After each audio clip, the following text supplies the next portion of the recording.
La Côte d'Ivoire, dans ses différentes composantes, a présenté ce lundi 7 janvier ses vœux de nouvel an au président de la République, Alassane Ouattara.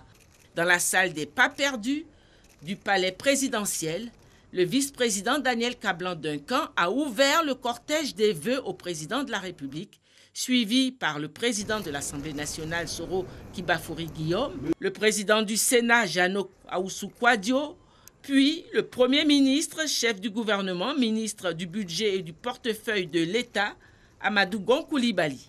À leur suite, les présidents des 9 institutions de la République, Conseil constitutionnel, Cour suprême, Cour des comptes, Conseil économique et social, environnemental et culturel, Grande chancellerie, Médiature de la République, Chambre nationale des rois et chefs traditionnels, Commission électorale indépendante, Inspection générale d'État.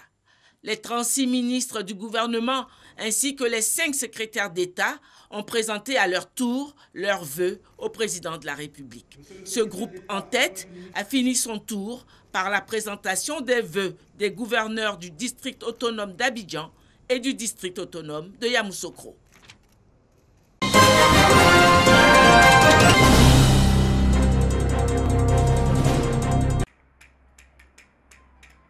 Daouda et Zana ont perdu la vue successivement dans les années 1990 et 1991.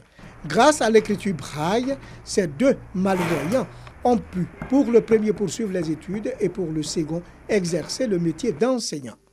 Mais qu'est-ce que l'écriture braille et d'où tire-t-elle son nom? Louis Braille, qui a eu l'ingénieuse idée de modifier une écriture qui existait pour l'adapter au mieux à l'écriture et à la lecture. Ce jeune homme qui était français, qui a eu son accident par un clou, est devenu aveugle total. Et c'est lui qui a donné cette occasion au monde entier aujourd'hui d'exploiter cette écriture. Le braille comporte 40 lettres d'alphabet et que cet alphabet, c'est des signes en relief qui permet aujourd'hui à la personne handicapée de lire et écrire.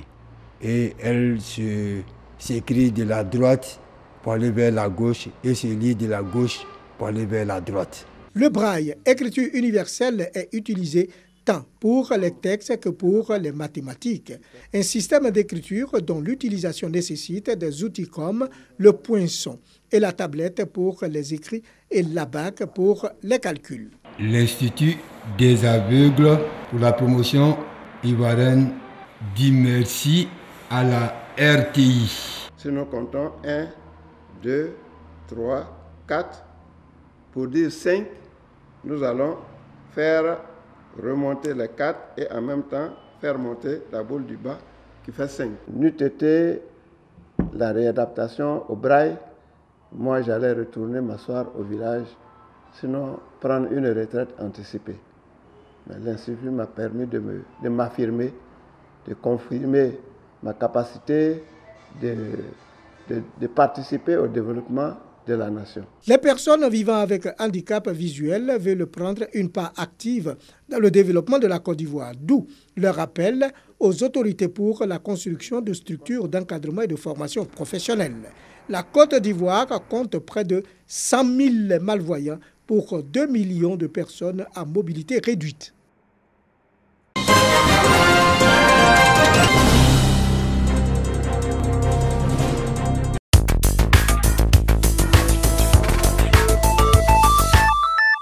C'est en Égypte que se tiendra la CAN 2019. C'est ce qu'ont décidé les dirigeants du football africain. Ils sont réunis à Dakar à l'occasion de l'attribution ce mardi soir des CAF Awards 2018, les trophées récompensant les meilleurs joueurs africains de l'année. La Confédération africaine de football a aussi décidé de procéder à un décalage de l'organisation de la CAN. Elle a attribué l'édition 2021 au Cameroun, 2023 à la Côte d'Ivoire et la CAN 2025 à la Guinée. Le calme est revenu au Gabon au lendemain d'un coup d'État militaire qui a échoué. Tout va pour le mieux dans le pays d'Ali Bongo.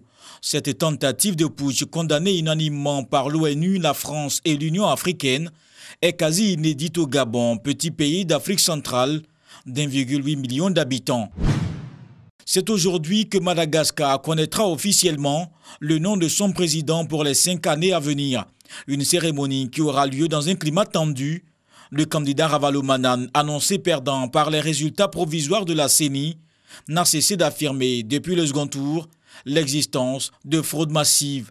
La Haute Cour constitutionnelle devra trancher et décider si oui ou non les preuves apportées par les candidats peuvent remettre en cause le scrutin.